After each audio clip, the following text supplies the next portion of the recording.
Jamaah Masjid Baitul Mukminin sedianya setiap saat kali kedua di masjid kita selalu diadakan kajian Sirah Nabawiyah oleh Al-Habib Ahmad, dan karena yang bersangkutan berhalangan, maka kajian akan digantikan dengan kajian tematik lagi yang akan bersama dengan Ustaz Kiai Haji Abdi Masyuri SAGMA dengan tema Istiqomah Menjaga Kefitrian hingga hari kemudian.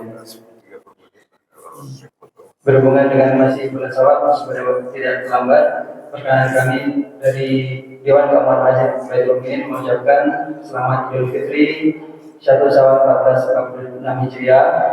Taqabbalallahu minna wa minkum, taqabbal ya karim.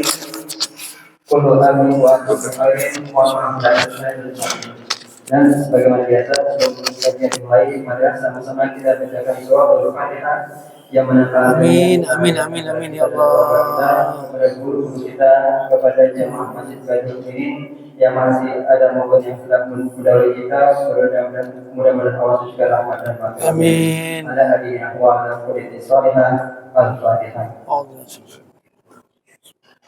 Alhamdulillah. Amin, amin, amin. Ya Allah. Allahumma sholli ala sayyidina. Amin, amin, amin. Demikian kami sampaikan, kurang lebihnya mohon maaf, dan setelah pengumuman ini kami tutup. Kepada Ustaz kami silakan. Assalamualaikum warahmatullahi wabarakatuh. Alhamdulillahi rabbil alamin. Wassalatu wassalamu ala sayyidina wa maulana Muhammadin wa ala alihi wa sahbihi ajma'in, amma ba'du. Qala Allah ta'ala fil Qur'anil Karim, a'udzu billahi minasyaitonir rajim. Bismillahirrahmanirrahim. Wasari'u ila maghfiratin min rabbikum wa jannatin 'arduha as-samawati wal ardh u'iddat lil muttaqin. Shadaqallahul azim. Ma'asyiral muslimin wal muslimat rahimakumullah. Jamaah salat subuh Masjid Baitul Mukminin yang semoga senantiasa mendapatkan kemuliaan dan keridhaan dari Allah Subhanahu wa taala. Yang kami hormati seluruh pengurus DKM Masjid Baitul Mukminin, Tuan Imam kita yang telah mengimami pelaksanaan salat subuh kita, semoga semuanya senantiasa juga diberikan kesehatan oleh Allah, panjang umur oleh Allah Subhanahu wa taala dalam taat dan ibadah kepada Allah Subhanahu wa taala. Jamaah yang dirahmati oleh Allah Subhanahu wa taala, alhamdulillah. Hari ini saya kembali hadir di Masjid Baitul Mukminin di hari Minggu tanggal 13 ya. 13 April 2025, sekaligus tadi juga disampaikan sebagai pembuka setelah kita tawakuf selama pelaksanaan Ramadan 1446 Hijriah. Mudah-mudahan kita semua senantiasa mendapatkan ridho dari Allah Subhanahu wa taala. Amin ya rabbal alamin. Jamaah yang dirahmati Allah Subhanahu wa taala, diawali dan mengawali pengajian kita pada pagi hari ini, kami mengucapkan dalam suasana Syawal masih minal a'idin wal faizin kullu amin wa antum bi khair. Taqabbalallahu minna wa minkum taqabbal ya karim. Jamaah yang dirahmati oleh Allah Subhanahu wa taala, di dalam melaksanakan seluruh amalan-amalan baik yang diperintahkan oleh Allah Subhanahu wa taala di bulan Ramadan yang lalu maupun yang disunnahkan dan diajarkan oleh baginda Nabi besar Muhammad sallallahu alaihi wasallam telah kita lalui selama Ramadan yang lalu. Betul Pak? Dan kita pastinya selama Ramadan yang lalu berusaha semaksimal mungkin melaksanakan seluruh tuntunan, seluruh rangkaian-rangkaian ibadah dengan sebaik-baiknya. Itu sudah pasti. Kenapa, Pak? Karena bagi seorang mukmin, jauh sebelum datangnya Ramadan, 2 bulan sebelum Ramadan hadir, kita diajarkan oleh Rasulullah SAW dalam rangka menyambut Ramadan itu bersenang hati dan memanjatkan doa. Apa doa yang masih hafal? Ya kita tahu. Di bulan Rajab kita udah mulai itu. Apa doanya? Allahumma barik lana fi Rajab wa Sya'ban wa ballighna Ramadan. 2 bulan sebelum Ramadan, Rasulullah mengajarkan kita untuk senantiasa memperbanyak doa ini. Ya Allah, berikanlah kami ini keberkahan di bulan Rajab, di bulan Sya'ban, dan sampaikanlah kami untuk dapat memasuki bulan Ramadan. Betul, Pak? Nah, artinya apa? Kita sangat gembira dengan datangnya Ramadan. Seorang hamba Allah senantiasa menantikan datangnya Ramadan. Kenapa? Karena Ramadan itu adalah merupakan hadiah terbesar bagi umat Islam, yang diantaranya adalah menghapus seluruh dosa-dosa kaum muslimin dan muslimat selama kita 1 tahun sebelumnya. Rasulullah bersabdakan seperti ini, Pak. Kita semua sudah hafal. Bismillahirrahmanirrahim. Man shoma ramadhana imanan wa ihtisaban ghufira lahu ma taqaddama min dzambih. Siapa orang yang berpuasa di bulan Ramadan dengan penuh keimanan dan penuh keyakinan, ihtisaban, keridhaan, mengharapkan ridha Allah, ghufira lahu ma taqaddama min dzambih, maka Allah akan ampuni segala dosa-dosanya yang telah lalu. Tuh, Allah hapus, Allah ampuni itu.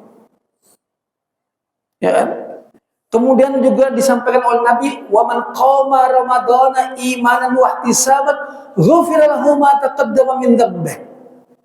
Siapa orang yang di malamnya Ramadan itu mendirikan sholat, beribadah, tilawatil Quran, memperbanyak ibadah, amalan-amalan yang disunnahkan oleh Nabi, sama Allah akan ampuni dosa-dosanya yang telah lalu. Masya Allah. Artinya apa? Artinya Ramadan, ketika kita sebagai seorang muslim, sebagai seorang mukmin melaksanakan amalan-amalan yang diwajibkan oleh Allah, baik itu juga sunnah yang diajarkan oleh Nabi, maka ganjarannya Allah ampuni dosa-dosa kita yang telah lalu.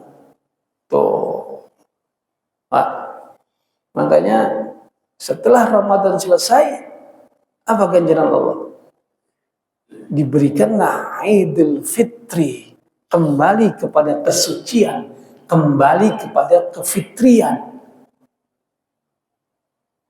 Timbul pertanyaan saat ini sekarang, Pak. Banyak para ulama, para kiai, para ustadz menyampaikan kita jaga kefitrian kita dengan memelihara dan menjaga amalan-amalan Ramadan untuk senantiasa kita lanjutkan. Saya akan menyampaikan hal yang berbeda. Ketika kita sudah diampuni oleh Allah Subhanahu wa Ta'ala, berada dalam kefitrian di bulan Syawal ini setelah melaksanakan ibadah-ibadah puasa, ibadah qiyamul lail, ibadah tarawih, tilawatil Quran, kemudian juga melaksanakan pembayaran zakat. Pertanyaan besarnya, apakah kefitrian itu akan terus kita peroleh sampai di hari kemudian nanti? Apakah nanti ketika ajal menjemput menghadap Allah Subhanahu wa taala, kefitrian itu masih ada enggak di dalam diri kita? Kesucian itu masih ada enggak? Kefadilahan, keutamaan Ramadan yang kita peroleh, yang Allah ampuni segala kesalahan kita, Allah berikan begitu banyak pahala-pahala di bulan Ramadan, pahala puasa, pahala zakat, pahala tilawatil Quran, pahala sholat malam. Apakah itu akan senantiasa terus berada dalam diri kita sampai ajal kita menjemput nanti? Apakah itu dapat kita jaga? Nah, mengenai hal ini yang sering kita lupakan, Pak. Kita terlalu bangga. Kita sudah melaksanakan seluruh amalan-amalan Ramadan dengan amalan-amalan terbaik kita. Kita bangga nanti ketika Allah menghisab kita, kita sudah bawa pahala puasa kita. Kita bawa itu pahala zakat kita. Kita bawa pahala haji kita. Kita bawa pahala tilawatil Quran kita. Kita bawa pahala tarawih kita dari malam pertama sampai malam 30. Kita tidak batal untuk pelaksanaan sholat tarawih. Tidak pernah absen di masjid ini. Dengan bangga kita menghadap Allah nanti. Ya Allah, aku membawa pahala-pahala tersebut untuk menghadapmu. Mengenai hal ini, saya akan sampaikan sesuatu yang berbeda, Pak. Dalam satu kesempatan Rasulullah SAW bertanya kepada sahabat, dan ini hadis yang disampaikan oleh Nabi sangat masyhur. Apa yang disampaikan oleh Rasulullah SAW, saya akan sampaikan dalam kesempatan ini untuk menjadi bahan refleksi kita. Bismillahirrahmanirrahim. Waqala Rasulullah sallallahu alaihi wasallam, atadruna mal muflis? Nabi bertanya kepada sahabat, tahukah kamu siapa orang yang bangkrut? Sahabat dengan polosnya, Pak, menjawab, qalu al-muflisu fina man la dirhama lahu wala mata'. Orang yang bangkrut di antara kami ya Nabi adalah orang yang tidak punya uang dan tidak punya harta sama sekali. Tuh, sahabat menjawabnya kan benar ya. Dan ini menjadi jawaban kita secara umum. Orang bangkrut, ya udah, orang yang tidak punya uang sama sekali dan orang yang tidak punya harta apapun sama sekali, bangkrut tuh orang. Nabi senyum. Kemudian melanjutkan sabda beliau, faqala Nabi sallallahu alaihi wasallam, innal muflisa min ummati. Nabi sallallahu alaihi wasallam melanjutkan, sesungguhnya orang yang bangkrut di antara umatku, kata Nabi, ya'ti yaumal qiyamati bi sholatin wa siyamin wa zakatin, adalah orang yang datang nanti di hari kiamat menghadap Allah Subhanahu wa taala dengan bangga, membawa pahala sholat, pahala puasa, pahala zakat. Orang ini sangat yakin dengan berbangga hati dia menghadap Allah nanti di hari kiamat. Pahala saya udah banyak, pahala sholat saya lakukan, puasa saya kerjakan, zakat juga saya tunaikan. Wa ya'ti qad syatama hadha. Masya Allah. Tapi dia juga nggak sadar ketika dia menghadap Allah di hari kiamat nanti membawa pahala yang begitu banyak, juga dia membawa apa? Datang pula dibarengin dengan puasa atau dengan pahala-pahala tersebut, waqad syatama hadza, orang yang pernah dicaci maki olehnya dulu di dunia, datang juga tuh, bareng tuh, ngikutin orang itu tuh, ngikutin orang yang tadi bawa pahala dengan begitu banyaknya. Kemudian wayati qadzafa hada, datang juga bersama dia orang yang pernah qadzafa, dituduh atau pernah dia dituduh untuk berbuat jahat, difitnah, diribahin. Tuh, datang juga orang yang pernah digibahin oleh orang yang tadi membawa pahala-pahala tersebut. Wa akala mala hada, datang juga orang yang pernah dimakan hartanya secara batil.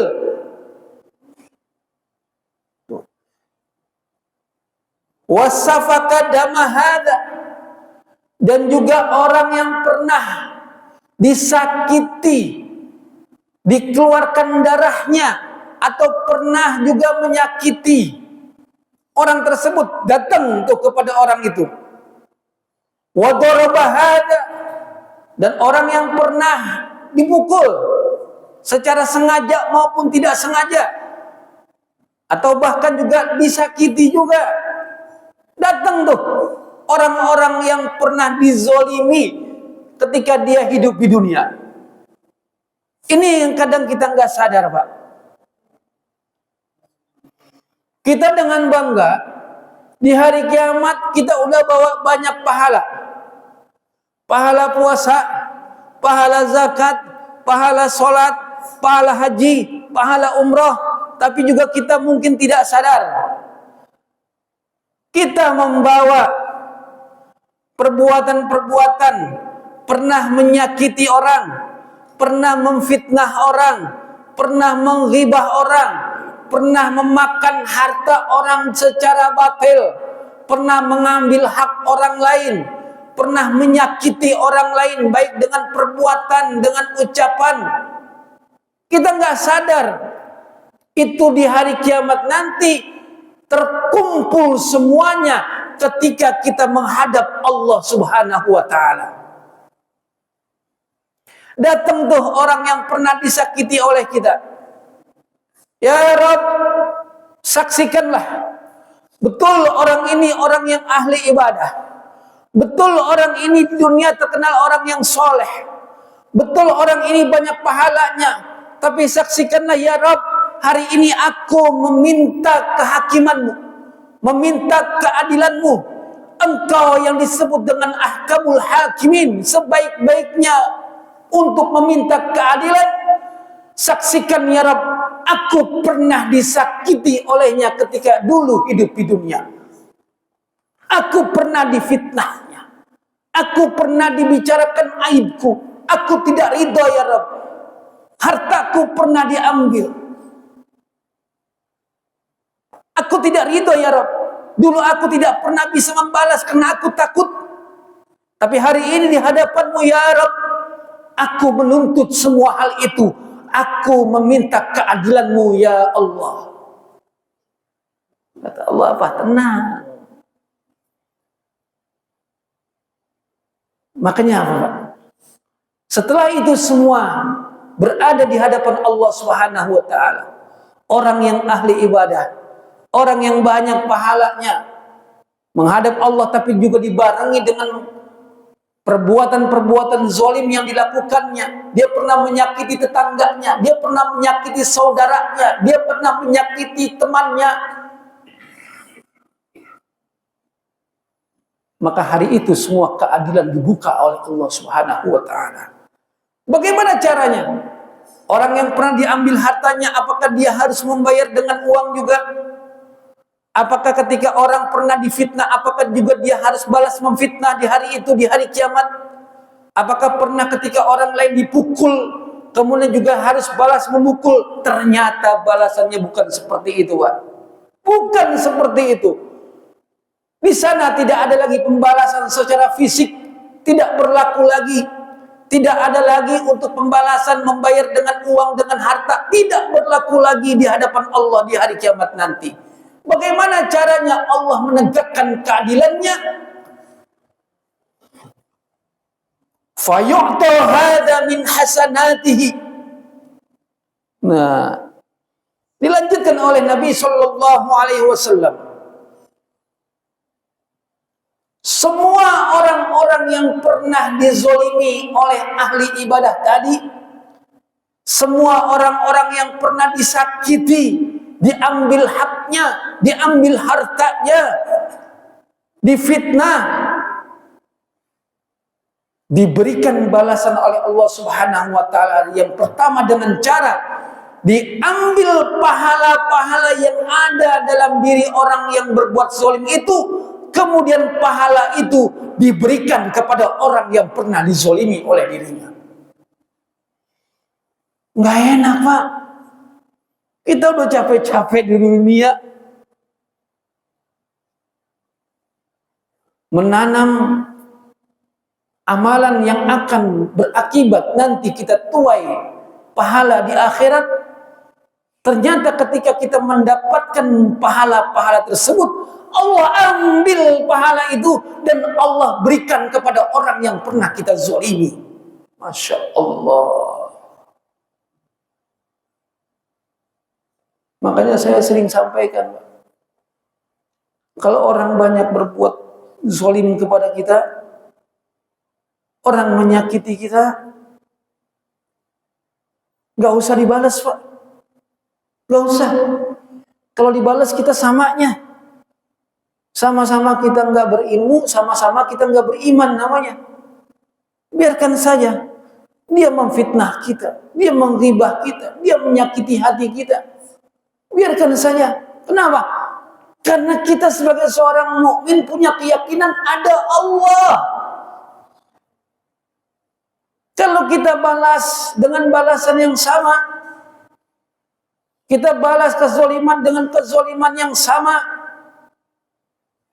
apa gunanya kita memiliki keyakinan ada akhirat sesudah dunia, ada kehidupan setelah kematian, dan ada Allah yang maha memberikan keadilan.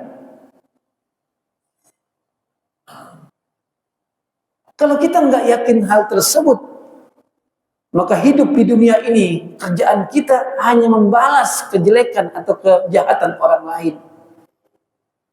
Dia bisa seperti itu, kenapa saya nggak bisa? Dia bisa jahat sama saya juga bisa jahat sama dia. Nggak seperti itu, Pak. Biarkan. Kenapa? Karena ini yang disabdakan oleh Nabi Sallallahu Alaihi Wasallam, fayu'ta hadza min hasanatihi, kebaikan-kebaikan orang yang menzolimi ketika hidup di dunia, walaupun dia banyak ahli ibadahnya, dia banyak amalan kebaikannya, dia banyak pahalanya, diambil pahalanya sesuai dengan qadarnya, sesuai dengan takarannya, diberikan oleh Allah kepada orang yang pernah dizoliminya.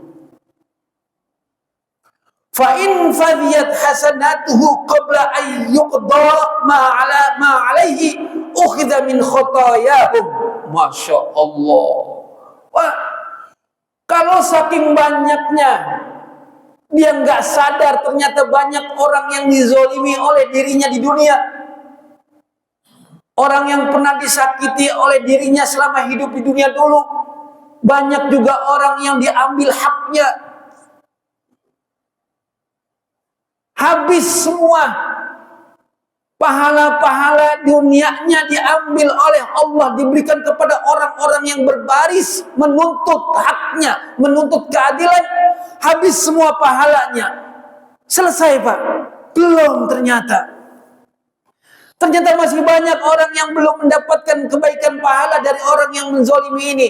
Maka bagaimana caranya Allah menegakkan keadilannya ketika habis min hasanatihi fa in faniyat hasanatuhu, ketika habis semuanya kebaikan-kebaikannya, qabla ayyuqda ma alaihi, sebelum tertunaikan keadilan kepada orang yang pernah dizoliminya selama hidup di dunia, ukhidha min khotoyahum, maka kejelekan, maka dosa orang yang dizolimi diambil oleh Allah, ditimpakan, diberikan kepada orang yang menzolimi atau orang yang pertama kali tadi ahli ibadah.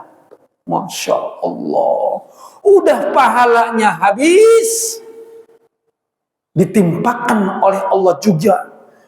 Faturihat alaihi, ditimpakan dosa-dosa orang yang pernah dizoliminya, diambil oleh Allah, diberikan kepada orang yang pernah menzoliminya.